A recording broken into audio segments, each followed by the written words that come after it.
this shit out of I here. will do it. I will do it. I won't. You can. I hate talking on the phone. But You're right. I'll make my mom do it. Nailed it. Adulting. Welcome to the No Budget Filmmaking Podcast, presented by Cinema Summit, a podcast about the art of making films, no matter how small the budget.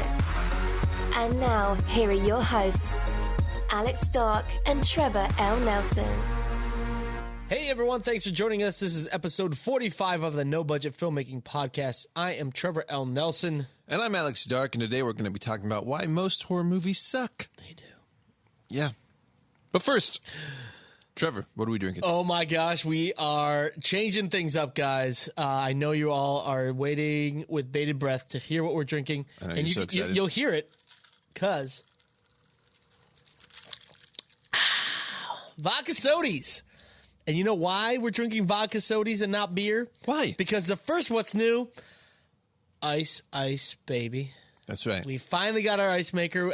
You know what? In the middle of me trying to fix one, Yes, Alex went and bought one from an auction. I did. There was one thing missing with it. That was the plug for the water To keep the water reservoir. inside. He found that out the Small hard way. little Tell him the story of detail. that one.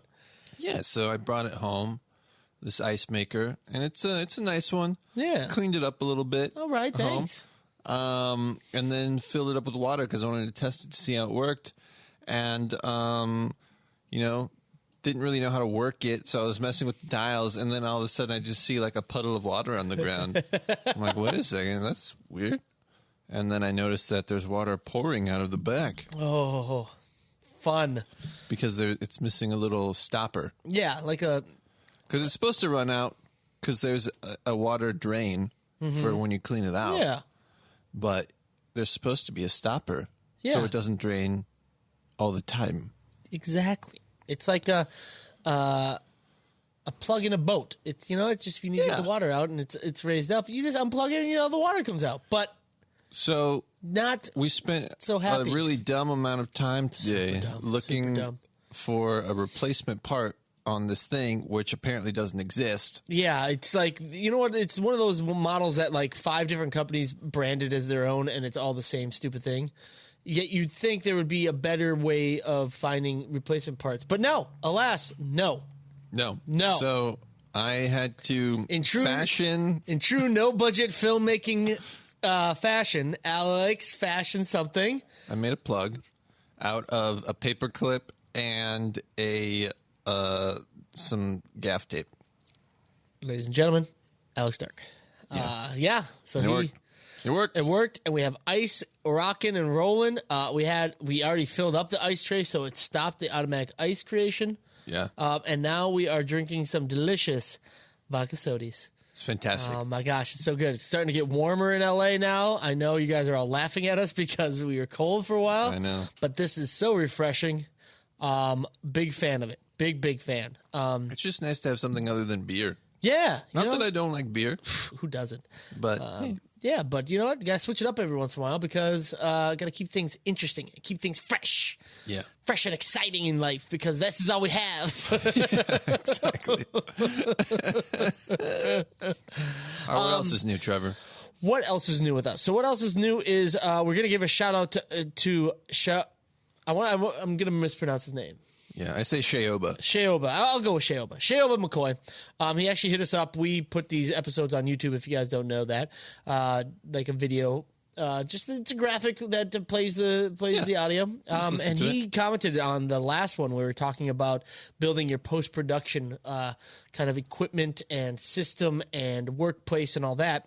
He brought up a good point, and he said that your non-linear editor, so your Final Cut Pro, your Resolve, your Premiere, whatever program you use, that will determine what system you buy. And I will say, for the most part, Shayoba, yes. But now that Macs have switched over to Intel processors made by Intel, who knows how long? I know there's rumors that Mac wants to start making their own processors.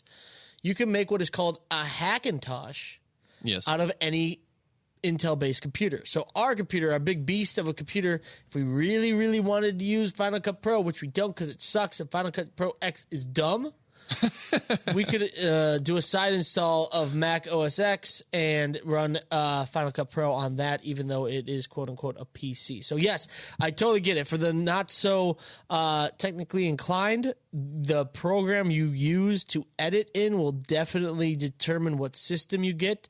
But nowadays, if you are technologically inclined enough to build your own computer, you'll probably know how to install Mac on an Intel-based machine. Yeah. So, and before we just blaze past that glorious comment, I think actually, maybe this isn't true because I don't use it, but I've heard that while the first sort of iteration of Final Cut Pro X sucked, yeah, I've heard that they've made improvements. They've made it a lot better. But I don't use it, so I don't know. I know the biggest thing that people had a problem with, and this is a huge problem for me, is that the new version wouldn't open old project files. So you had to that is a big problem. Which is huge. Especially if you have a lot of projects and somebody comes back and says, hey, you know what? I need a quick edit on this thing you did for me a year ago. I'll give you $1,000. You're going to want those $1,000, but you can't open the program. Yeah. You can't open the project. That's pretty crazy. Just for like archival purposes. Yeah, I mean. But the other thing is, and I don't know if they fixed this either, the one main thing that sort of turns me off to Final Cut Pro in general was the transcoding. Yes. Which I don't know if they've solved that. Well, I know back in the old days when we used Final Cut Pro at Larry, you'd have to compress and transcode the camera files to something that Final Cut Pro could use, which is why I love Premiere. Mostly, you throw anything into Premiere, it just knows. It'll just know. And now you can export in ProRes on Windows. Woo! Yeah. I mean, it just knows and it can handle it. And maybe a little slow, maybe it'll be a little bogged down, but it can handle it. You don't have to transcode into anything. Yeah. Anyway. Yeah. So, last thing that's new is kind of sad news for us. Sad. So we've been robbed. We've been robbed, and we laugh. And the way Alex said it made it sound funny, but we definitely have been robbed. So for those who haven't heard it before, we have our studio and office space. And then on the other side of town, we have a storage unit, which more of our equipment, our personal things. Yeah. It's a nice size for the price. It is, and let's just go ahead and say it's not a storage unit in like a facility. No. It is, in fact, the basement of an apartment complex. Yes, and the only thing in that basement is the maintenance room and the laundry facilities. And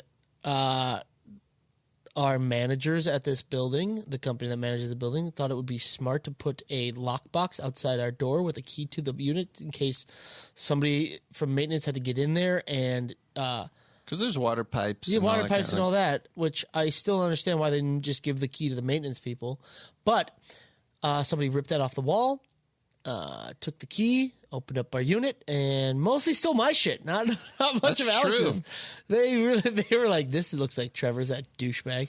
Well, I didn't have a ton of stuff that wasn't like both of our stuff. That's true. My wife is in a giant, it's called the Swedish Death Cleanse, and it's basically this idea of you should only have in your apartment what you want people to see when you die and they come into your apartment. So my wife is trying to get rid of a bunch of shit.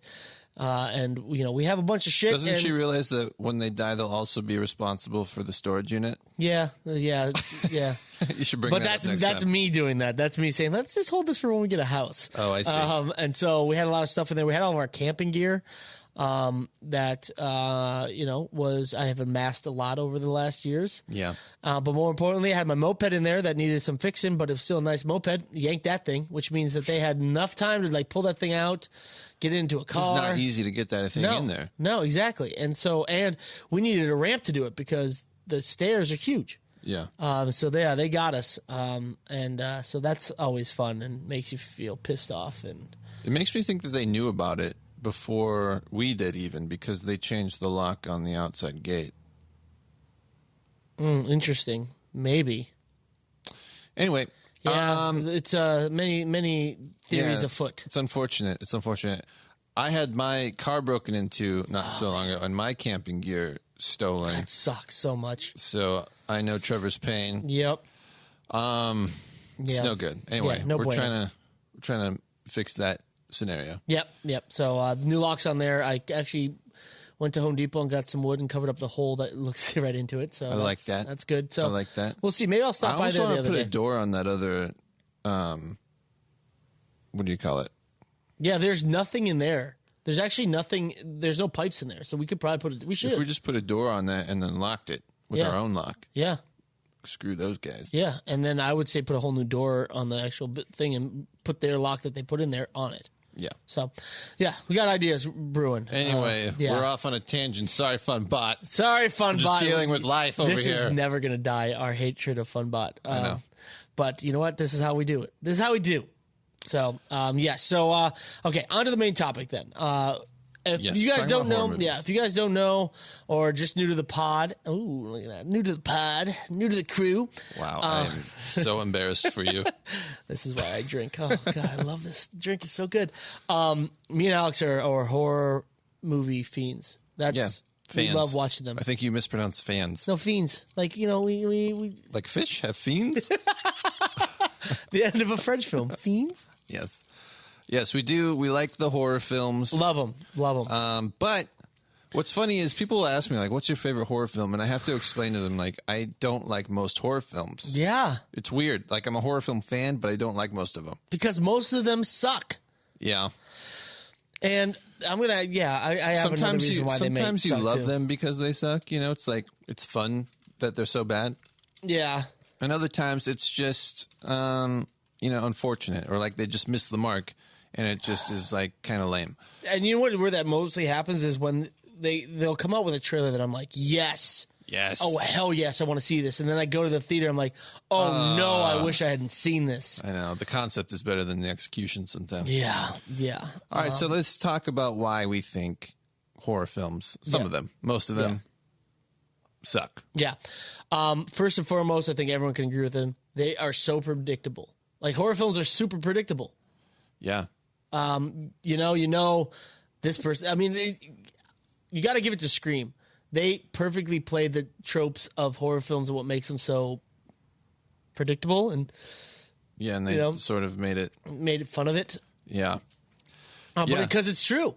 It is true. And what's funny is, so you think about like dramas, and you kind of think about almost unlimited possibilities, Yeah. because drama can be in anything, right? Mm-hmm. When you think about horror, and you automatically think of like, okay, it's a ghost, it's a slasher, it's a monster. Yeah. What else? It's like a psychological one, Yeah. Or, yeah. I'd say that or pretty like much. a possession. Yeah. And it's like there's a kind of limited window. You know, it's hard to like break out of those standard things. And then once you're in one of those little canals, Yeah.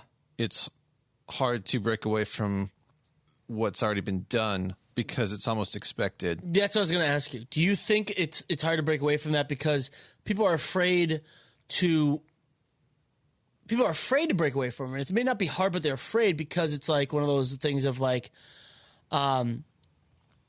they know what people want. They look at the history of horror, and it's so segmented in those ones that they know what people like. So they're afraid to break away from it because they're afraid that it's going to fail and fall on its face. I feel like that might have been the case 30 years ago. Okay. You know, but it's hard to say that like after there's been like 1,000 possession movies that everyone wants to see the same stuff over again. That's true, but I would say not even like.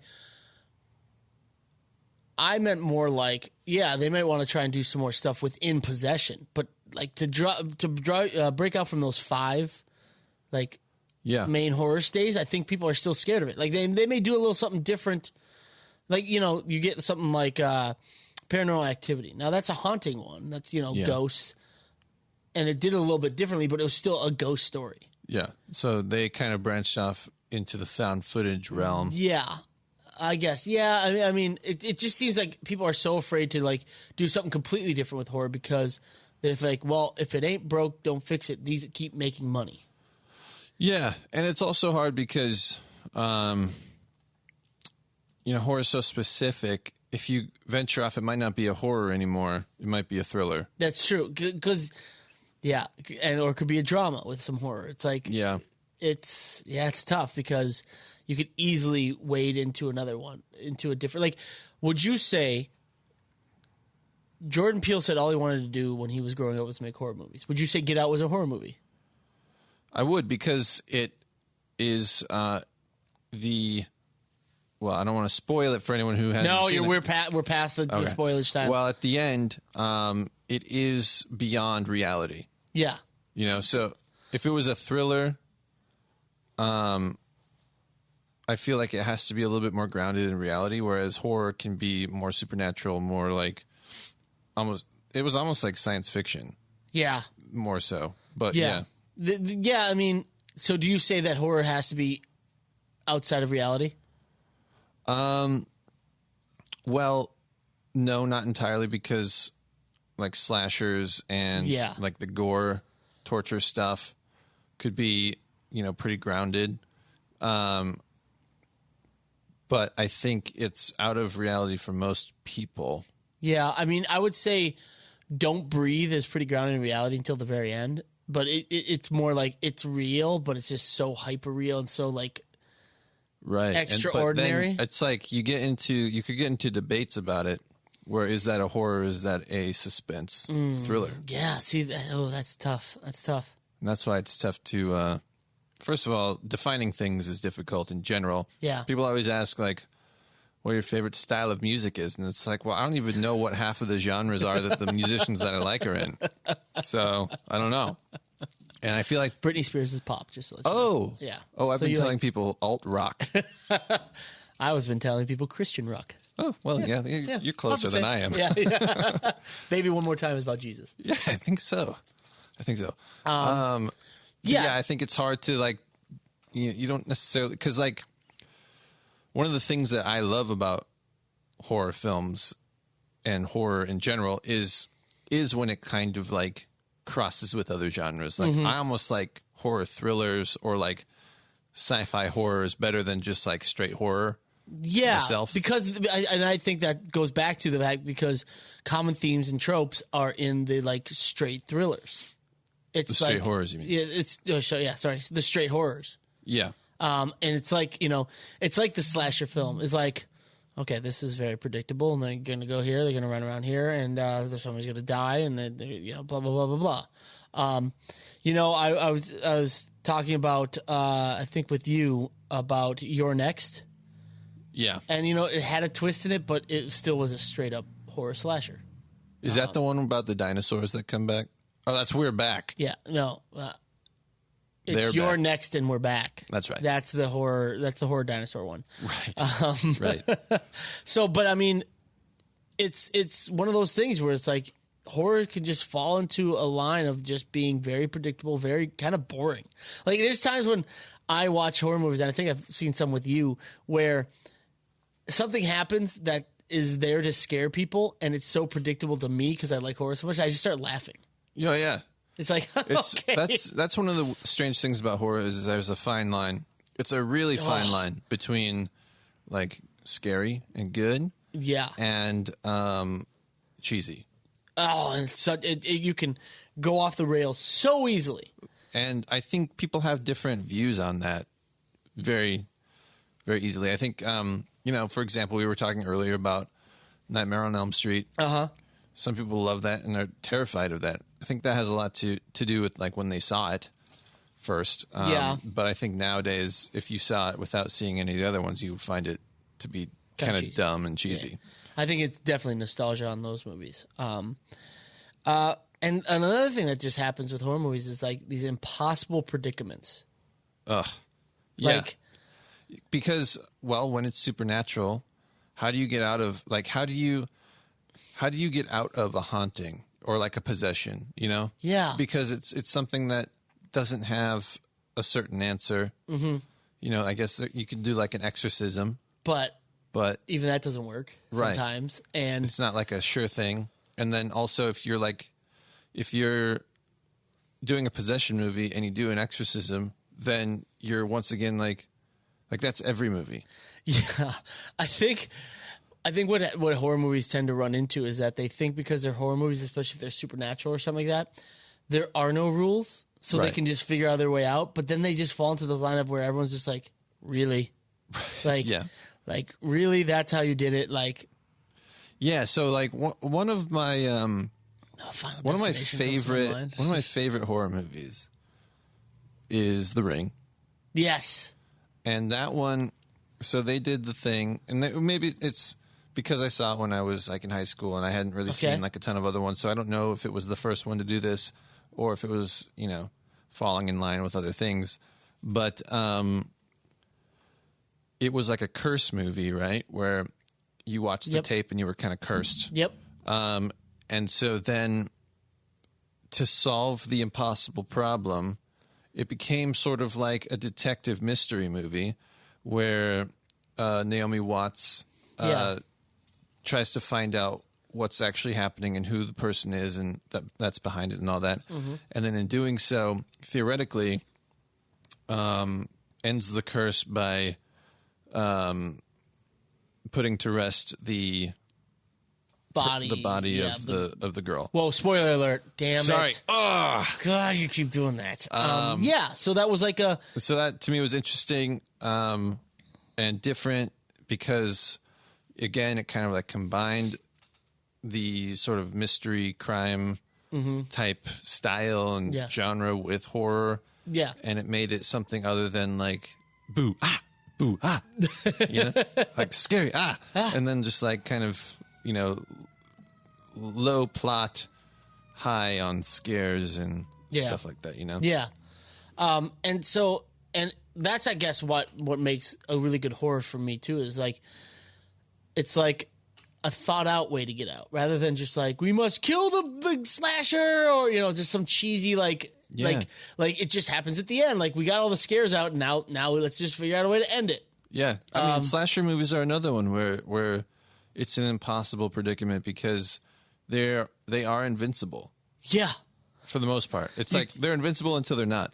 And you know what? I wonder if that's because, oh man, I wonder if that is also because they want to so badly make sequels out of all these horror movies. So you can't have the character be able to be killed. Sure. Because how do they come back for 2, 3, 4, 5, and 6? Right. Or go to space like Jason X. Yeah. Yeah. See what we're talking about? Bad horror movies. Yeah. And so everyone's looking for, like, think of all the Saws. The whole idea behind the first Saw was that the guy doing it had like cancer and was dying. Right. Yet And then there's 8 Saws. Yeah. It's like, Saw 12 remission. yeah. And I think like, I can't remember off the top of my head exactly which one, but I think there's been some movies where the guy dies and then like, you know, they show at the start of the sequel that he somehow escaped and didn't really die. Yeah. Or like at the end of the movie, like they just show a shot of the body not being where it was left. It's like, oh, and it's like, what the hell? Like, Yeah. he's dead. I know. And I think like sometimes I think it's fine, like the really easy out. Like think of Amityville Horror where they take the dad out of the house, which Yeah. means he's no longer haunted by the house. Fine, really easy way to end it. But just the fact that it was so hard to get him out of the house, I was Right. okay with it. Sure. But for the most part, the outs are just so bad because it's just like, well, we need to figure out a way to get him out of here. I know. One that comes to mind as being ultra questionable is Freddy, where the solution to like he's like a demon like possessed spirit that haunts your dreams. You can do absolutely nothing about it. Yeah, you just gotta stay awake. You gotta stay awake as long as you possibly can, and then all of a sudden you come up with the idea that I'm gonna bring him back to the real world by getting woken up as I'm grabbing him, and in doing so, bringing him to the real world, then killing him. Yeah, Except it doesn't kill him. of course not, because you have to have Nightmare on Elm Street 2. Yeah. So how do you? So you cannot kill him. Here's the thing. You cannot get rid of him. You can't kill him. So how do you Like- keep making these movies? I know, like this just dawned on me right now, and maybe it's because they're just stupid teenagers in it. But like, If a man was killed and comes back to life in the dream world, what makes you think when you bring him back to the real world and kill him, he's not just going to pop up in the dream world again? That's a toughie. That's a big toughie. Yeah. So it's man. like, this is the kind of shit that just bugs the hell out of me and Alex when we watch horror movies. Because it's like, what the hell are you guys thinking? Yeah. And then another thing, this one, man, I can't get over it, is when you have this sort of explanation that you've come up with to like justify the ending, right? And then in order to, there's no like elegant way to make it come out in the movie. Otherwise you'd have to like introduce it way too early. Yeah.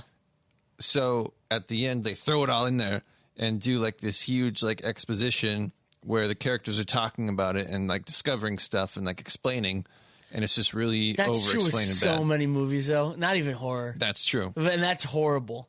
Horrible. Nailed it. It's the vodka talking. Dual drink. I'd say piggybacking on that, because that's done in every movie, what's kind of the same fashion that is done mostly in horror a lot, and also now in horror, in superhero movies. Yeah. The origin of why this guy is haunting you, or why this slasher is coming after you, or why... And they're tied together because in order to solve the problem, they oftentimes have to figure out why they're doing it. And I love The Ring like you, but they do the same thing, and they're like... What was her name? Was it Savannah? Samara? Samara was injured, was kept like in the bottom isolated. of a well? Yeah, like isolated by the family, and it brought death to the island. So the mom killed her and pushed her into a well and covered it up. And but it's like, oh God, just she was in the well. Like, I'll you know what? Maybe I'll think that she fell in the well as a kid and just died, and nobody came to save her. So whatever. But, like, I don't need this super long 20-minute explanation of why this got this way.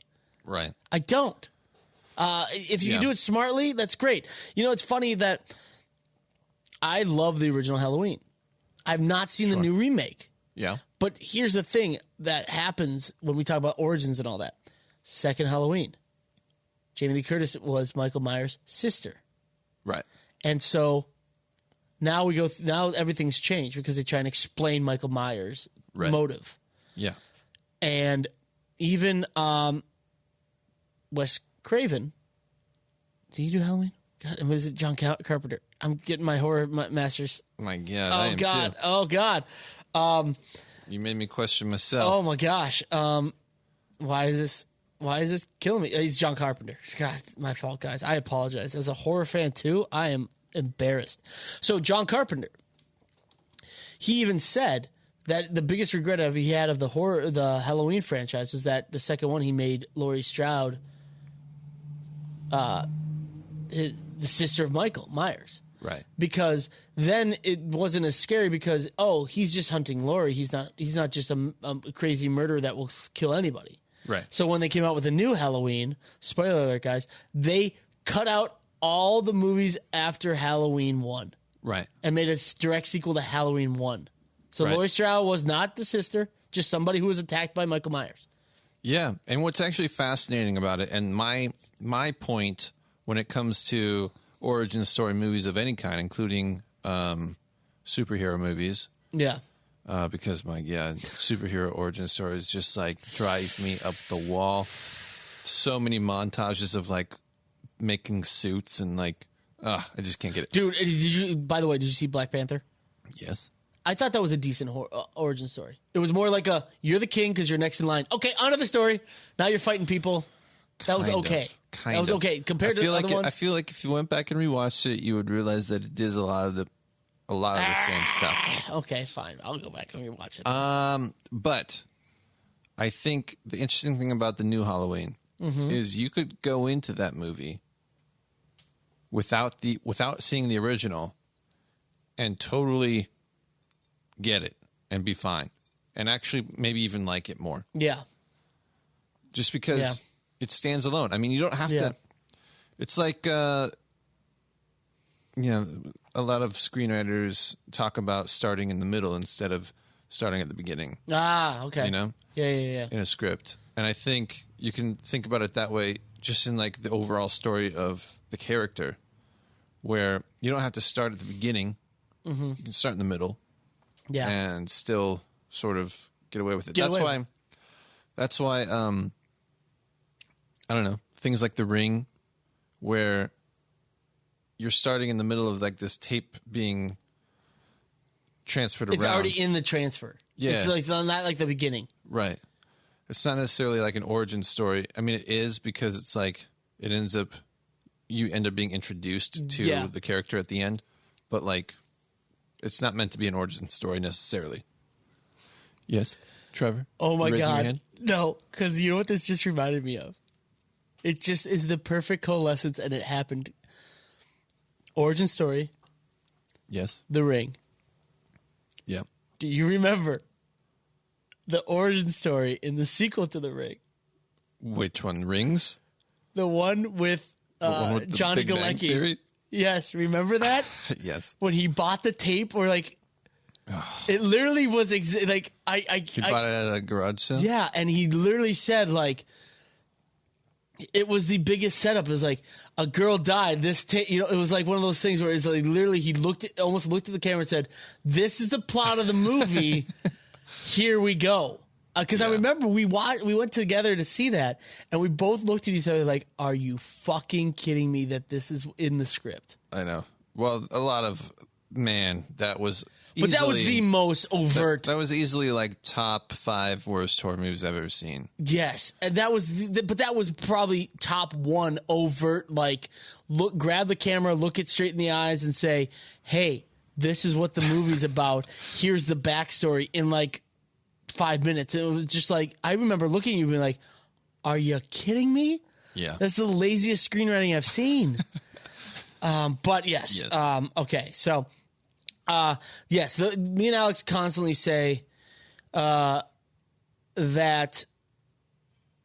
the origins always get us. It's always the laziness of the origins and how they explain it, and the fact that they feel they need to explain it. Yeah, and like it kind of like ties back into the predictability factor. Yeah, and it's not, to me, it's not as big of a deal with horror a lot of times, because I think, some horrors are written to present like sequel opportunities, but a lot of them aren't. Yeah. Yeah. But to me, it's in the comic book movies, man. It's just like the same movie. You could just like, that's why I kind of just like have one origin story and like just have like a hole in the screen where the main character is, and just like substitute any character. It's like, trouble, lost a family member, vengeance, costume, gets some kind of like struck by lightning, hit by radioactive garbage, or like eats a bad crouton or something. Crouton man. Italian man. Yeah. Hit by a meteor. Yeah. All right. Sidebar. And I haven't seen the movie yet, and kind of because you bashed it so much, I have no desire to rush out and see it. Okay. Do you think the origin intros from Suicide Squad are the worst you've ever seen? Oh my God. Holy smokes. I mean, it's almost like a whole new level. Oh, I feel like they tried something, which I'm like, okay, you tried it. Yeah. The execution, I think, was poor. I feel like it could have been done and achieved a level of like tolerability, but the way they did, literally the first 30 to 45 minutes is just going through like title sequence origin stories, but they don't even go through all of them. Yeah. Ugh. What do you think about, I don't even remember the Native American character's name. Introduction. Slipknot. Yeah, the worst. He comes in, jumps up, and explodes. And he dies. He dies. And then, this is Katana. Her blade steals your soul. my God. Oh man, I gotta watch that movie just because it sounds like it's so You bad. should watch it. All right, I'm gonna watch it. I think I even have 2 copies, the extended cut and the What's funny cut. is like I think this comes back to horror too. I heard all the terrible stuff about Suicide Squad, but I still went to the theaters and watched it. And I think that's kind of mostly because I'm just like a fan of movies. Yeah, exactly. And I don't mind seeing bad horror movies. Yeah. I'll go to a theater and watch a horror movie, even if I think it's going to be bad. Sometimes I'm surprised. Sometimes I'm surprised in the opposite direction. Yeah. That's unfortunate. But, I still like movies overall. I think with these movie subscription things, I'm more open to seeing, like, movies are so expensive in LA. But with Cinespia, I'm more open to going to see movies where I'm like, you know what, I'll give it a shot. Yeah. Because whatever. Exactly. It's just a ticket. So, going on to the whole idea of predictability and possible predicaments and all that, Alex has something. So Alex has seen the new Halloween. I have not. I should. But there was one thing you told me after you saw it that you liked so much, and were like, why don't more horror films, especially slashers, do that? And what was it? So explain to everyone what you saw that you're like, I like this. More people need to do it. Well, one thing that I noticed is they kind of like let the characters breathe, but at the same time, action and stuff was happening in the background. So like you were following a character into a gas station, and in the background, out of focus, they don't draw too much attention to it. It's not like so in your face, but in the background, Michael is like walking up to one of the like car repair guys and like beating him up and taking his clothes or whatever. But the camera's actually following this other character that's walking into the store. And so it's not just so like linear. It's not so like in your face, obvious stuff. It's kind of just like trying to be a little bit more subtle about things. Well, and it's also the trope about like horror movies. It always seems like when they do it the way that they used to, not what this new Halloween did, like the guy's always there. Like, it's like one of those things like, I'm running. And the camera's following me. Oh, there he is. It's like, there's shit that he does outside of the frame of the camera or outside the view of the audience. That's like, okay, this is affecting the whole world of this movie rather than just, I'm going after you. And now the camera goes over this person, which is, again, predictability. That Scream pointed out so much. Oh, we're on this person. Something's about to happen to him. Like, Yeah. So, exactly.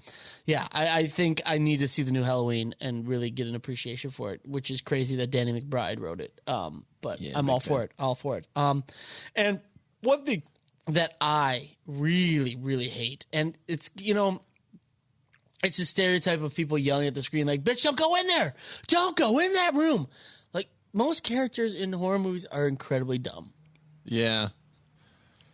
Yeah. They are.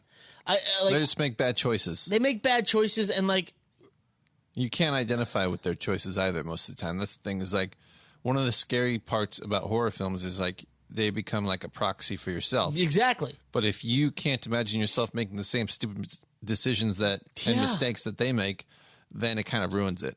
That whole like illusion. And they do it because they want the kills and the spills and the guts and all that. But like, some of the decisions they make are just the dumbest shit in the world. And which is why people yell like, I told you not to go in there. And you did. Yeah. It's because like, I heard somebody scream, so I'm going to go run towards that person and think that I can help somebody I can help them, even though there's somebody in there who has a giant fucking knife that I've already seen. Yeah. I got this. Or it's a ghost and some type of force you cannot possibly stop. Because they'll just go right through you. Yeah. I mean. Yeah. The dumb characters really drag me off sometimes. I like that's why I will hold the ring up to it. Smart characters. Yeah. That you could identify with some of their decisions. Yeah. Like making other people watch the tape so that they would save their kid. Right. And I appreciate that, because I would be like, you know what, I'd fucking do that too. I'd be like, hey, exactly. Hey, person that is not me or related to me or I know in any way, watch this tape and then I'll be good. Yeah, go ahead. Check this out. That makes me sound like a horrible person, but yes. But I mean, there's like no way out other than that. So yeah, you would do it. Yeah. Also, I think, well, it's almost hard to compare all horror movies with each other because, unlike other genres, I think there's an excess of like subpar, mediocre horror movies in the world. Yeah. Partly because of sort of like the home video craze that happened Yeah. in like the 80s and 90s. And they're low budget movies, you know, they're easy to make. And there's just a lot of them. And there's a lot of ones that became like cult classics. And there's a lot of really bad ones that still float around, you know? Mm-hmm. And that's a little bit different than like dramas, you know? Yeah. Where most dramas are held to like a different standard in order to be like kind of released to the public. Yeah. And that's exactly what I would say going on that is like this idea that like a lot of times people do horrors for their first movies because they're easy to make, they're cheap to make, and you don't need big name actors, which sometimes means not good actors. And so you get a product that's not that great because they're like, well, it just needs to scare enough people to make my money back. So if I make it cheap enough and then I can just, you know, get enough people to, you know, word of mouth to get some people in there, I'll make my money back. And because it's a genre that inherently requires effects. Yeah. They have to achieve those effects on the same, like, low budget. Whereas other horror movies might have, like, a much higher budget to achieve the same effects. So it's like you have with the budget difference, it's not just a matter of, like, running around with a camera and, like, pointing at actors. It's like, okay, well, we have to, like, break this guy's arm off in a believable way, but we have no money to do it. So how can we do that? And sometimes they don't care, and it looks really bad. Right. And that's the problem, is that I think a lot of people just kind of get lazy on horrors because they're like, well, you know, it's a horror movie. People come out and see it. Right. And they get, like, lazy. And I've seen so many horror films. I'm like, why did they shoot that? Like, yeah. What the... Oh. And then I think, you know, you look at sort of movies from the past, and it's like they were doing things in a totally different time where... you know, what was acceptable back then was not even close to what's acceptable now. Yeah. And so things come across as, like, cheesy. Yeah. No, I'll give you, yeah, absolutely. And so it's one of those things where it's like you get somebody who's a new filmmaker who may not even like horror films, that is making a horror film because it's cheap, easy, and they think they can just run around with, especially with the reemergence of found footage. They think they can just run around with a handy cam and make, you know, jump scares and bust scares and be like, I got a movie. Yeah. And the end result is a really bad horror movie, which in turn is just a really bad movie overall. Yeah.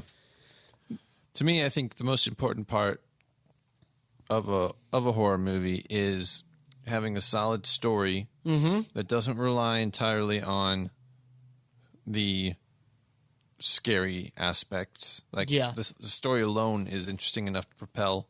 It stands up. It stands up. Yeah. And then also it has a solid ending that won't leave you feeling cheated. Yeah. Yeah. I would wholeheartedly agree with you about the ending. If you don't feel cheated and you don't feel you've wasted your time for a subpar ending, yeah, pretty good horror movie. Yeah. You win. Exactly. And I think it's like it doesn't have to be the most mind-blowing thing, you know? Like, that's not what I'm saying. Like, we understand that there's tropes and there's things that you can't necessarily avoid. Like, you don't have to, like, break away from everything. Yeah. And make a movie. No. It's more about just, like, having an ending that resolves cleanly and that you can the audience walks away from feeling good about the experience. Not like, oh, man, all that build-up for nothing. Or like, well, I guess I shouldn't have seen this movie because it doesn't actually have an ending. Yeah. I feel that a lot of horror movies are, like, 3 pages long where it's like, killing, something happens, killing, something happens, killing, something happens, killing, something happens, they kill him, end. And then they just fill in the blank. And it's just like, whatever. Yeah. If you guys really want to get an idea of like the really bad parts of horror movies, watch a movie called Dale and Tucker versus Evil. Oh my god, because it makes so much fun about all these tropes and lazy filmmaking when it comes to horror movies, and it is so good.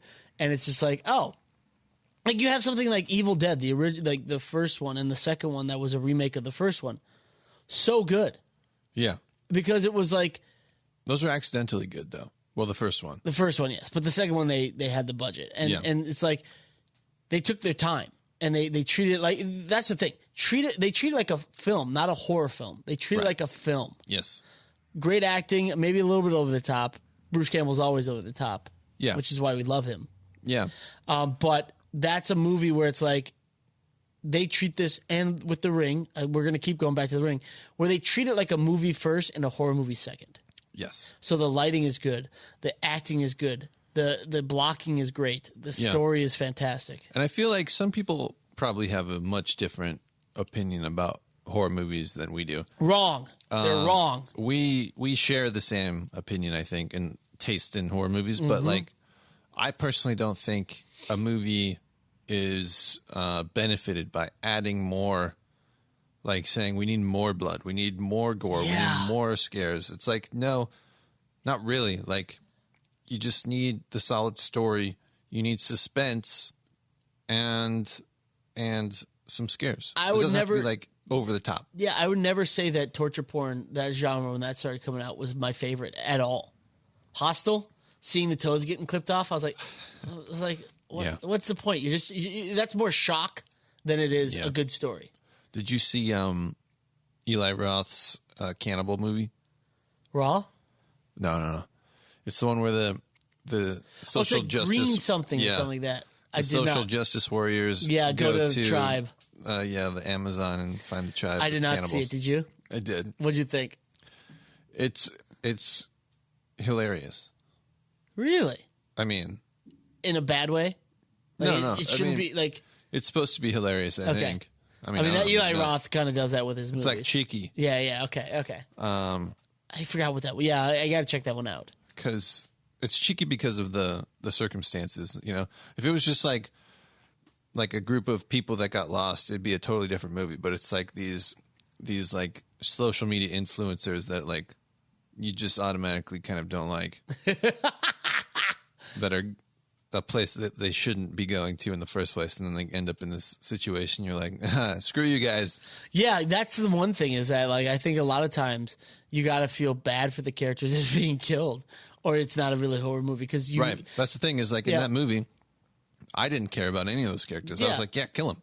Well, it's almost like when you talked about like the idea of a good horror movie is that you can put yourself in those situations so that you'll feel fear yourself. Yeah. So nobody wants to admit in the classic Larry fashion, somebody who's an asshole or who's evil doesn't wake up in the morning and say, I'm evil, I'm an asshole. Right. So you will never associate yourself with these people that are on the screen that are assholes who you feel deserve to die. Right. So if you get these social media justice warrior, blah, blah, blah, I'm going to go save the tribe.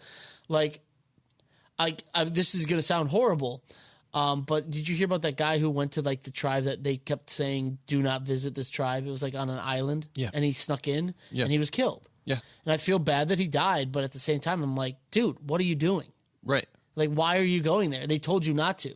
Right. Like, come on. You have the same reaction to that guy as you do to the horror movie characters that make bad decisions. Exactly. And so I think if you have these bad decisions and bad, actors, you can't identify with them because you'll never think yourself is bad, and so you don't care when they die, and you don't become a part of it to get scared. I think the best horror movies bring you into it and be like, oh shit, if this happened to me, that'd be crazy.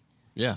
And like, oh my god, they're chasing her. She's innocent, which is why they always did the virgins. And then when the virgins have sex, yep, there you go.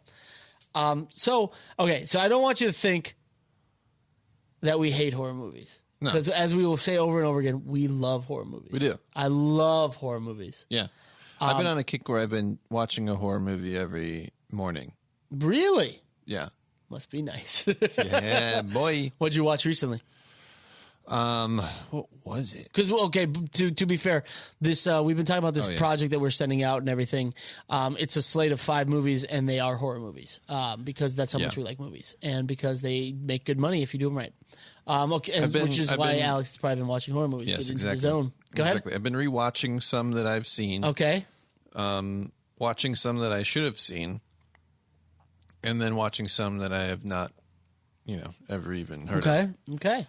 I watched Alien, which is just so good. I mean, get the hell out of here! Like, get away. If anyone has a problem with Alien, get the hell out of here. So good. I watched for the first time. I think I told you about this. The Lost Boys. I had never seen that. Really? Yeah. Did you watch it on Plex? I don't know. Okay. That's a good one. I like Lost Boys. Yeah. Like Lost Boys a lot. So good. Yeah. And then I've been watching some weird ones that I can't even remember the titles of them, honestly, but they're kind of like newer ones that went straight to VOD or something. Okay. Well, now that you have Shudder, check out Terrified, which is kind of playing into... Yeah, it's a Hispanic from Buenos Aires, Brazil. Okay. It's kind of like one of our ideas that we're doing, but a little different. Okay, I'll check that out. Yeah, check that out. But yeah, okay, I can get on that. I can get on board with that. I should watch more horror movies. I haven't watched horror movies in a while. My wife likes horror movies. She does. But at the same time, it's not one of those things where it's like, what kind of movie you want to watch tonight? Usually after like a long week of like working, it's not I want to watch a horror movie. It's mostly, I want to watch a comedy. Absolutely. Why do you think I'm watching them in the morning? My wife leaves for work at 7, and then if I don't have to leave until like 9, I'll pop in a horror movie. Yeah. But anyway, yeah. So we love horror movies. Yeah. And we figured we might as well talk about the reasons we like them after saying all these things that we dislike about them. So for our listeners out there that are going to make horror movies, listen to this and also listen to what we said before so you don't do it. Right. So why do you love a horror movie, Alex? Well, personally, I love the visual style of horror. Mm-hmm. To me, like, horror films have a more sort of like vivid, raw style than a lot of other movies. And I particularly like when horror imagery is put into other genres even. So we've talked about, a great example of that is Seven. Yeah. Where you have this sort of like colorful, dark imagery and like exaggerated. Like you have that big guy who ate himself to death or whatever, like that scene. Yeah. And like the horribly like lit, dilapidated, dingy, like dirty. Like it's over the top, kind of. Yeah. But it's stylized and it's interesting and it's dark and it's moody and scary. And I love the harsh contrast of lighting in horror. Yeah. The pools of light. Yeah. And the revealing of things. I love that. Like that to me is a bigger scare than like someone getting stabbed or like somebody about it's just like this darkness and you just see somebody. Like most movies when you see something out of the corner of your eye and you're like, what? Oh my God, I can't believe it. Like Hereditary did that a bunch of times. Yeah. So yeah, I mean, the style of horror movies is great. Yeah. I'm with you on that. Yeah. I love the imagery. Yep. Of just in general of horror movies. And I don't know if it's just me Probably you. or Probably like you, people that like horror movies. Uh-huh. But I do have kind of a fascination with certain topics, even though I don't particularly like believe so much in them. Like ghosts, like psychics, like witchcraft, like the occult. Like I don't necessarily believe any of that stuff, but I'm interested in it, and I love the idea of it. And I just love, and I what I also do like about it is that it can invoke like just this deep history. Like maybe you don't believe in the occult or like what the occult can do. The occult exists. I mean, if you don't believe that it can raise people from the dead and like summon spells and all that, but like the imagery of it, the symbolism that's in it, the rituals of it, like horror's got some history to it. Yes. And that is awesome. Like the ghosts and like, Yeah. And that's totally. That's the thing about horror and like ghosts and all that stuff is it is rooted so deeply in our past. Like it's been around like way before movies were around. There were scary stories and the idea of ghosts and psychics and all that kind of stuff. So it's all very like rooted in our history, which is interesting. Which I love. I love. And I particularly love that. Well, what I would say, if I had to choose one of my favorite genres other than horror, it would be mysteries, because Chandler. Raymond Chandler. I just love, though, like the activity of being in the movie and trying to solve it. And yourself solving and see if you can solve it before they do. Yes. It's almost trying to be smarter than them. It's more interactive than just like watching a movie and seeing what happens. It's like, oh, there's these clues hidden in this movie. I'm going to find them and see if I can solve it before I find out what happens at the end. And that, to me, is like the horror movies that I love the most include an element of mystery to them. Yeah, I'm totally with you. That and that is why it upsets me so much when things are explained so much. Right. Like, my wife hates open-ended endings. Right. I don't hate them. I also don't like tons of explanation, because then I can do something in my mind where I'm like, you know what? This is what I think. It breeds discussion. Yeah. There's a middle ground. And it's like, you can talk to people. I'm like, what do you think about this? It's like, oh, well, it's like, oh, okay. Yeah. Okay, I get you. Yeah. And I'm totally with you that. And I would say another thing that I love so much about horror movies is the emotional response from audiences. Yeah. Because, other than comedy, the only comedy, even less than horror, the horror is probably the main one where I can go to a theater, and if people are yelling and screaming and like laughing and all that, I don't get offended. I hate people who talk in movies. I hate it. Like, I'm like, shut the hell up, get the fuck away, like, turn off your phone. Like, this is not just you. Like, I want to be immersed. Yeah. But when it comes to horror, if you're like, oh no, I'm like, oh yeah, okay, give it to me. Yeah. Because I'm like, yes, this person's scared. Everyone's scared. And so, like that, like just the emotional, like, to see my wife like jump and like grab on, I'm like, yeah, this is good. This is good. It affects you in a totally different way. It's like, again, it adds to like the immersive experience, because you watch other movies, like, dramas, you can get emotionally involved and you can like, you can get like emotional and sad or something. You're a wimp.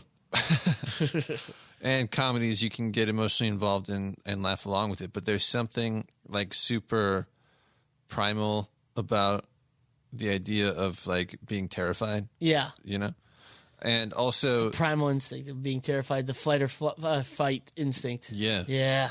And the ups and downs of a horror movie, because, there's a lot of comedy in horror movies, because it is that roller coaster of while your expectations are low and you're having a good time, it just like slams you in the face with the scary. It's like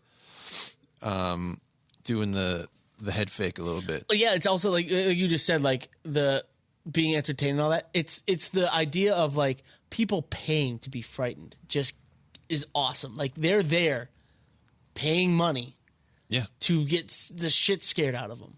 And it's just like this primal, like, like, oh, it's like a masochistic, like, scare me. Exactly. How well, it's almost like a challenge to the movie. Like, how much can you scare me? Exactly. One thing I also really like about horror movies is that it breeds a lot of the ability to experiment and try new things, because it is kind of a hyper real. It's a hyper world. It's not like, especially supernatural. It's not really real, especially if you don't believe that kind of stuff. Yeah. It can allow you to do some weird, with color, with lighting, with shots, with movement. One thing that really brings to my mind is, you know what? It's beyond the spoiler alert time frame. The Others. Did you ever see The Others? Yes. Okay, so for those who don't know, The Others is a movie. It seems like your typical haunting movie of Nicole Kidman moves into a new house with her family, a big giant mansion, and she's starting to be haunted. So there's a couple things they do in there that are really cool. What they do is they turn the dialogue really low. So theaters and home theater people would have to turn up the volume to listen to what they were saying, be able to hear what they were saying. But then the actions like doors slamming and like piano covers slamming were raised, so it'd be really loud. So you'd have this really like soft like, hey children, and then bam, and then you go, oh God, it wasn't even like a scare in the sense of like something jumping on the screen, but just the sound. Right. And then at the end it was, oh wait a second. It's called The Others because Nicole Kidman and her family are dead, and they moved into this house, and they're haunting the actual residents of it without knowing. Right. And it's like, that shit, I'm just like, yes. Yeah, great concept, great story. Great concept, great story. She sees her dead husband from the war walk and then say he can't stay. Oh, just... Yeah, exactly. Yeah. And horror was kind of like born from experimentation because, it's a low-budget genre back in the day. They didn't have the budgets for the insane sets and all the crazy stuff. So yeah, a lot of stuff was like shrouded by darkness, and like they had to get creative with things and like paint things in perspective and like do all the effects, right? So it's kind of like experimental by nature, which is what's fun and exciting about it for a filmmaker, but also as an audience member, because you don't really know what's going to happen and what someone's going to come up with, which I really like. And then also one thing I find very interesting about horror films is that they're able to cover topics that other genres won't necessarily touch. Yeah. Things that are like kind of dark or controversial and twisted or whatever. Yeah. And so then, and it can do so in an interesting way where it's not just like a straight arrow storyline that's like, oh, this bad thing happens and it's just like, standard stuff. It's exploring these controversial, dark, kind of evil, terrible topics in a different way, like with metaphors and with symbolism and all that kind of stuff, which I enjoy. Yeah. I mean, you can get away with a lot in horror. I mean, I could go through the list of controversial topics that were used in horror movies. The Hills Have Eyes. Sure. I mean, like, and granted, they do get some pushback, and people are like, "This is bad," or blah blah blah.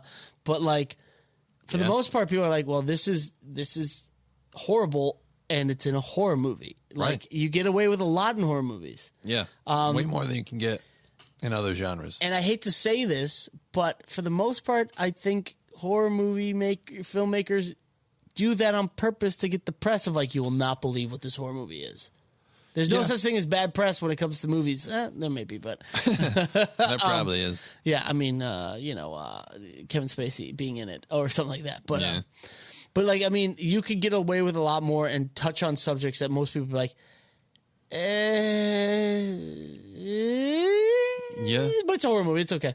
Exactly. Yeah. And so that, I mean, that's basically our spiel on horror movies. You got to be a really good horror movie to impress me and Alex. And it's not to say we're like, right. It's horror movies, guys. But it's not that serious. So I go cliche. see all the movies.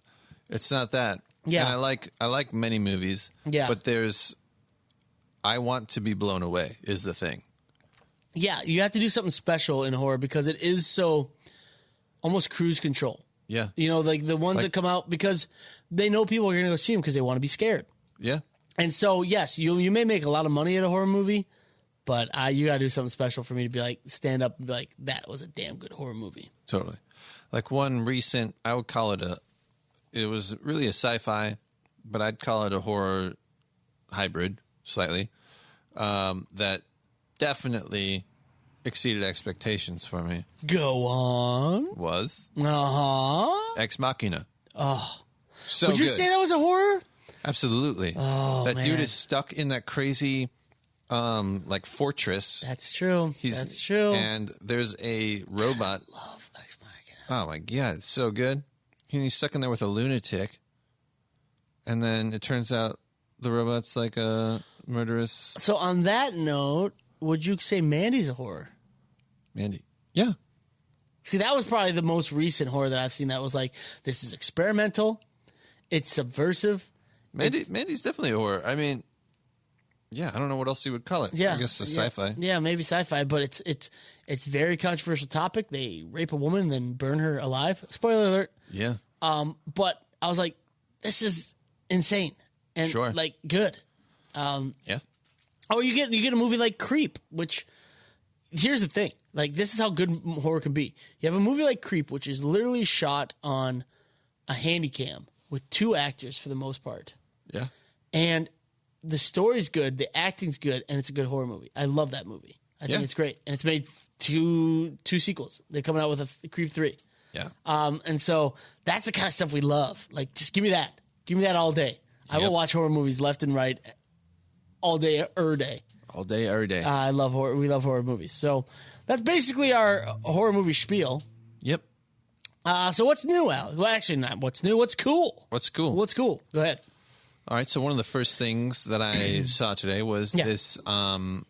It's a Kickstarter campaign. For a thing called Muteg or Muteg. I don't know. We'll go with Muteg. MU. MU.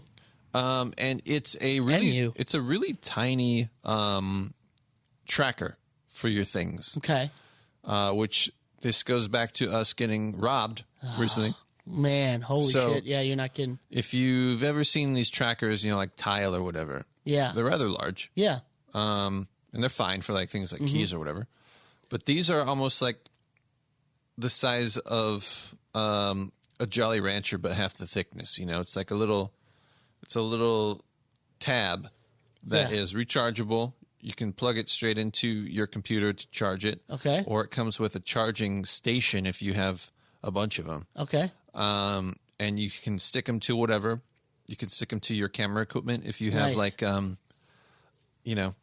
bunch of stuff like a camera or like lenses. You can just stick it to all of them, or you can just throw it in the bag. Okay. And then it syncs up to your app. Okay. So you can track things. So here's my question. How would that have helped us getting stolen? Like, if I put one of those on my moped, wouldn't I have to be near it to find out where it is? Isn't this like to help you find it in a house? No, sir. Oh. It puts it on the map. It's GPS too, as well. Yeah. Oh, shit. Man, we should have gotten that. Damn it. Oh, mother effer. Now, how does it stick? Because I looked at them. They look like almost like little thumb drives. Yeah. How do they stick? Because the tile's like, it has a hole in it, so you can put a carabiner, or you can put it on your keychain or something like that. How does it attach to things? I didn't see exactly what they said. Okay. I assume you put like a double sticky, like foamy. Okay. It is thing. small. I'll give them that. Yeah. It's very small, which is nice. And then where they're selling it is very interesting because they have made these little docking stations. Okay. For them, which is like a little charging station. Okay. And depending on what package you get, they have one that, let's see, what is it? Is it a 4-pack? How many do they have? I see. Yeah, they have a 4-pack For 109. that includes like a charger Oh. for 4. Yeah. And then they also have one for 8. I'm actually going to, I might buy these. Yeah, it's cool. And so you can get a 12-pack with 2 hubs that charge 8 at a time. And oh wait, is there? No, I think it's just a 4. It's a 4 charger. It's a 4 charger. It comes with 8, so you could have 4 on the chargers and then 4 out. Yeah. I just want to know. I wonder how long the battery life is, because like, say we don't go to our storage unit all the time. So if I were to put 4 on the charger, and have 1 out on the moped, like how often would I have to go back and switch them out? That's what I want to know. That's a good question. Let's see. I don't know. I feel like it's probably more for things that you use regularly. Yeah. So Damn, 30 minutes to charge 1 though. That's pretty good. That's pretty good. Yeah, I'm going to look into that because I might get that because, I feel like it'd be really handy for things like, I think most people, unlike us, we're maniacs and we're trying to become more like most people. You can, they have like, a limited selection of gear. And so you could get like a 12-pack and probably put a tracker on like most of your stuff. Yeah. Okay. So here's what I'm reading through it right now. So a couple negatives and a couple positives. It does not have GPS. Oh, it doesn't? Doesn't. So I think it's one of those things. Remember we were going to get those things where it's like you pack them all in your gig bag and then what's with you? Yeah. It looks like it's that. But I saw a demonstration where it dropped a pin on a map. Now, that may be within 250 feet. Oh, really? Yeah, because it's just 250 feet. 250 feet. Okay, never mind. It's not as exciting as I thought. No, because it says a GPS model would make the thing increase in size dramatically. But that being said, 1 to 3 months on the charge, depending how often you connect to it. That's pretty good. Yeah. That's pretty good. I mean, now, granted, if it's true what we think about our stuff, and somebody in the building took it, we would be able to find it. Yeah. But yeah, the tile does have GPS, so maybe the tile might be the way to go to put it on our stuff. That's interesting. Yeah, but it's still pretty cool. I mean, it's much smaller than the tile and all that, and it's rechargeable. Tile's not, I don't think. Right. Yeah, I forget. I don't remember how that works. Yeah, so I'll look into it, but that's pretty cool. That's pretty cool. I still am interested in that. What's cool for me is that they just released the first footage of the Canon 8K the 8K system.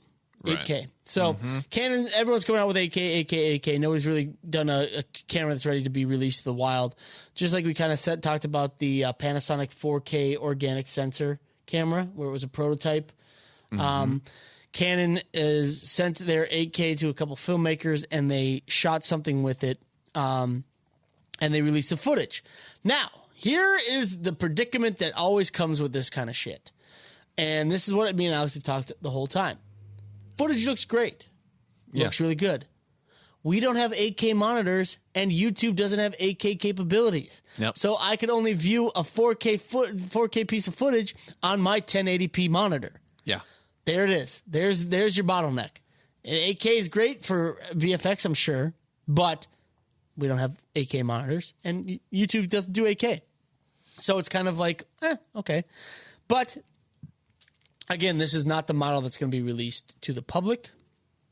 It is a Super 35 sensor that can record up to 8192 by 4320 resolution. Crazy.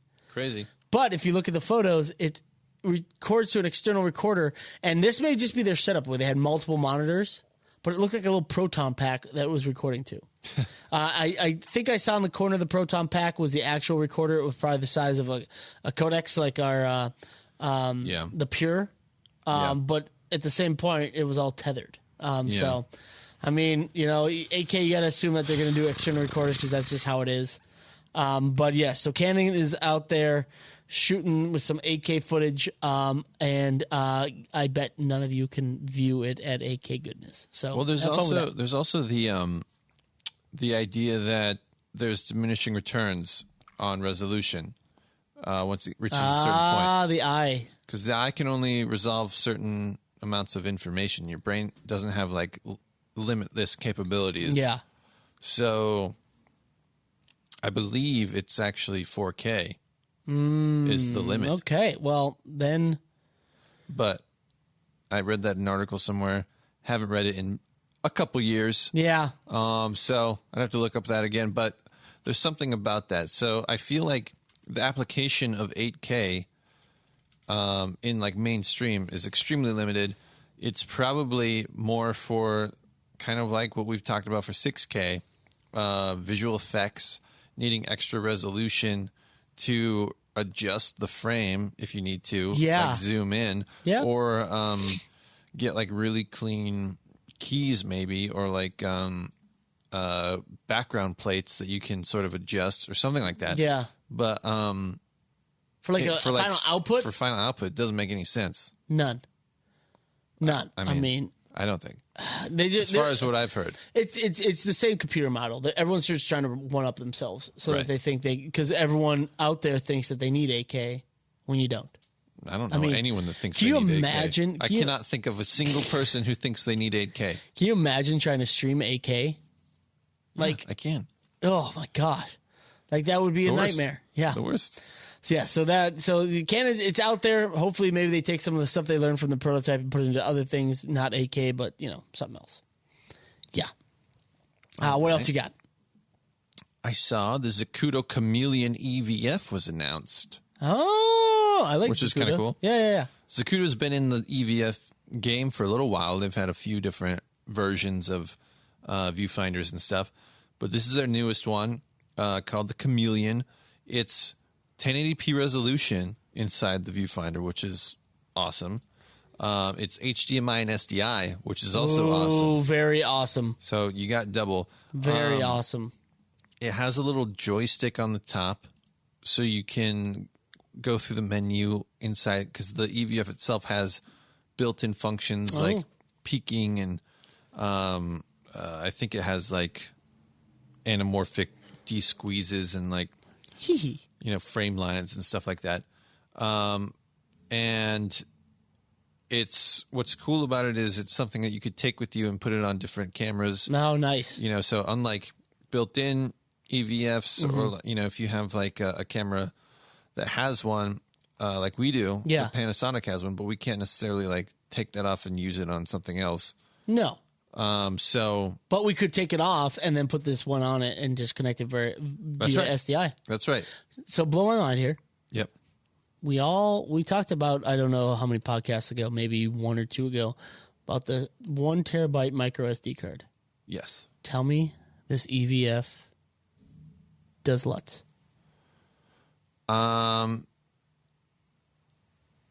Yes, it does. You can do LUTs in the EVF? Yes. Oh, get the hell out of here. Not through SD or micro SD, I don't believe, but it has a USB-C port. Really? Yeah. Now, somebody out there, if you make an EVF that has a micro SD,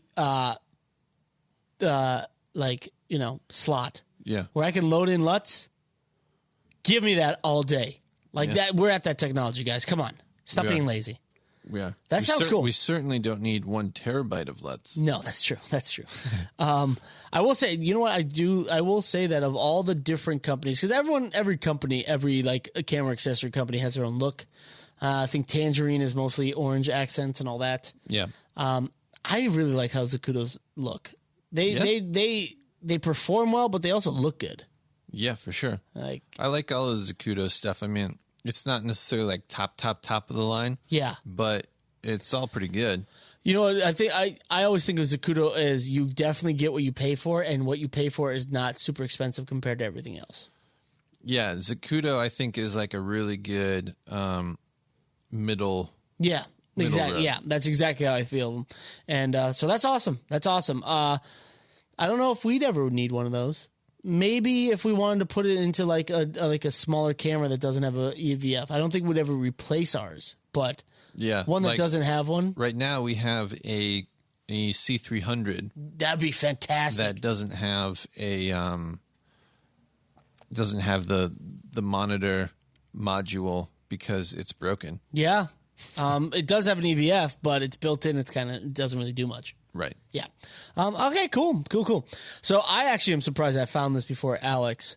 So a company named Blind Spot, we may have talked about a while ago. They had a little adapter called the Power Junkie, and all it did was everyone has Sony batteries. We had Sony batteries even when we didn't have Sony cameras. Everyone has Sony batteries, and it was an adapter that would allow you to use Sony batteries and power pretty much anything. It was just had tons of plugs, and you just put the right cable in and connect it to something else, and you could power anything with a Sony battery. Well, that company, Blind Spot, came out with something called the Crack Light. And this thing looks like a larger credit card. It is a flexible LED soft panel. And is about the size of a credit card, maybe a little bit bigger, maybe the size of an iPhone, a new iPhone. Yeah. And it runs off of USB power. And it also comes with adapters, so you could run this LED light off of a phone. Yeah. It doesn't draw that much power because it's LED and it's small. And so now no excuse. You can there you go. You can light anything, and they offer a USB dimmer. So not only do you get this small flexible LED panel that can be powered by your phone, it can have a dimmer. Yeah. which is really cool. Oh, so cool. I think the applications for it are interesting, especially with the idea of having like extenders, USB extenders, because you can still power it with that way. Yep. Can't be too long. Power Right. over USB dies off But after a while. to me, the strange, like, to me, the best application for that type of thing would be sort of like hiding it oh yeah, under like shelves or like accent lighting for a shot. in a car shot or whatever. But like having the battery mounted to the underside of a shelf might not be the best. Yeah. But if you just have a little extender, Yeah, man. you know, Yeah, I really want to. I want to give this a go. I think it's pretty cool. Yeah, I mean, Blind Spot is kind of coming out with some really cool shit. I really like it. They had the Scorpion. and they had the tile, which is kind of like an inflatable. It was almost like our Illuminate that we have, but it was. It also had like a foldable softbox and all that. It looked really cool. Yeah. So Blind Spot, it's called the Crack Light. It's on Kickstarter right now, and for those who are worried about Kickstarter, I think this is about their. I think this is their 6th Kickstarter, and they have a good track record of delivery on their Kickstarter. So if you're kind of nervous about it, give it a go. They always kind of deliver, and it looks kind of cool. I've also seen photos of it on top of a DSLR. So Yeah. Well, the other thing is, my initial thought was like, well, I wonder how this compares to the Aperture M9 or whatever it's called. oh yeah, And they granted my wish right as I was thinking it in their little campaign. big comparison. Yeah, they have a comparison. Nice. And it turns out the color rendition is much higher. Well, not much higher, but it's higher. The output is higher. No, nice and dimmable. No, And the it's- other one's dimmable. But it's way more dimmable. So like the M9 has like 9 steps of dimming, but like but this new Crack Light Crack Light. Love the name. can dim from 3% to 100%. That's fantastic. So that's pretty cool. That's fantastic. So yeah, check it out. Crack Light, Blind Spot. Check it out on Kickstarter. Check it out. All right, let's see what else we you got. I spied With your little eye. with my little eye Uh-huh. the Insta360 Evo foldable camera. Oh wow. Have you heard about this? I have not. So Insta360, they make a lot of obviously like 360 cameras and stuff for VR type applications and whatnot. And this is kind of a cool double use camera. I mean, honestly, I don't think I would buy it only because I'm not into this stuff. But for people, what's cool about it is it's a camera that shoots 3D when flattened, and then when sandwiched and folded, the two cameras go back to back. oh, interesting. So it folds out to be a 3D camera with two like eyeball perspectives, and then when it folds in, the eyeball cameras are back to back, and you get the 360 video. That's pretty cool. Yeah. That's really cool. So I don't know. I feel like if you are looking for, well, first of all, I feel like they're going for a really specific audience because I don't know a lot of people that are shooting 3D video. Just like, Yeah. I don't understand really what the application is for that.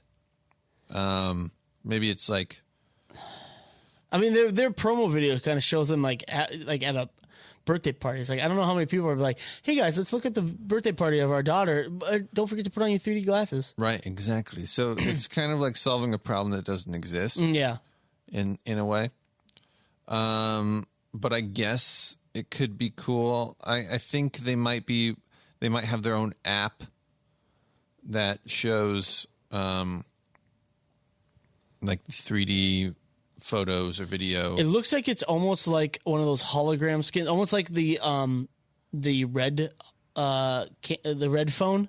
Yeah. Where you put it on top of your phone screen and it will show you Right. 3D without you needing glasses. Exactly. And in the app, during playback, the app uses eye tracking to align with the viewer's gaze. Interesting.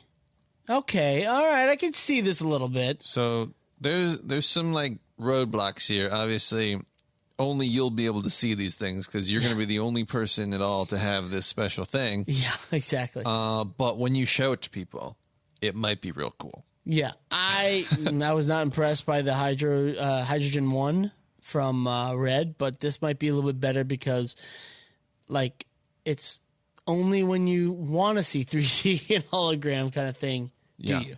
Yeah. Okay, that's kind of cool. That's launching with a price of $420. That's not too bad, actually. 5.7K, 180 degree? Yeah. That's actually not that bad. Not too bad. That's a pretty good price. All right, so I've got the IDC IPL series of batteries, the IDX, putting your little cursor over mine, IDX IPL 98, the IDX IPL 150. One has 96 watt hours, and the other one has 143 watt hours. Now, these are the batteries that are known for stacking. So that means you can stack back to back to back up to 4 batteries. Stacks on stacks. Stacks on stacks on stacks on batteries. Now, nobody in their right mind would probably stack 4 batteries together unless they had, you had a D-tap out of them to go to something else. But you put that on the back of your camera, you got a little weight distribution problem. But that being said, you can do it if you want to. But that being said, you could do 2. It's like its own little hot shoe. And not only that, but they also are stackable with the old IDX batteries. So you could put a new battery with an old battery from IDX and just increase your power draw. And more importantly, they are the onboard plane safe. So you can bring them on planes and they won't blow up. So these are some batteries that, to me, I feel like the stackability of it is pretty questionable. I don't know why you would do that. But except for you can stack them when you're charging. Yeah. So if you have 8 batteries and a quad charger, you could charge all the batteries. Yeah. Well, I mean, I would say, but I mean, you got to think about it. Like, the charging is awesome, but also the hot shoe. You don't need a hot shoe plate. So not hot shoe, a hot swap plate. Sorry. I said hot shoe. Well, but the point of the hot swap is you never have to turn the camera off because. Oh, no, my friend. The way this one, the IPL series works, is it draws power from the last battery mounted. So when the back battery, when the back battery's dead, you can pop it off, and it'll draw from the front, and you can pop the other one back without powering on your camera. Yeah, okay. Not impressed. Wow, it takes a lot to impress you. I mean, it's fine. It's fine. I'm the hot swap itself is even questionable to me. Because it's like, I don't know what application I'm in, really, where it's like unfortunate for me to shut down the camera. Well, we were doing that on the interview, except we didn't set the camera up right and it beeped at us. But, right. But all you have to do is just switch the batteries out. Yeah, that's true. I mean, if it's a live event, like not even an interview. Yeah. And you don't have power and you just want to be able to keep swapping, like an air show.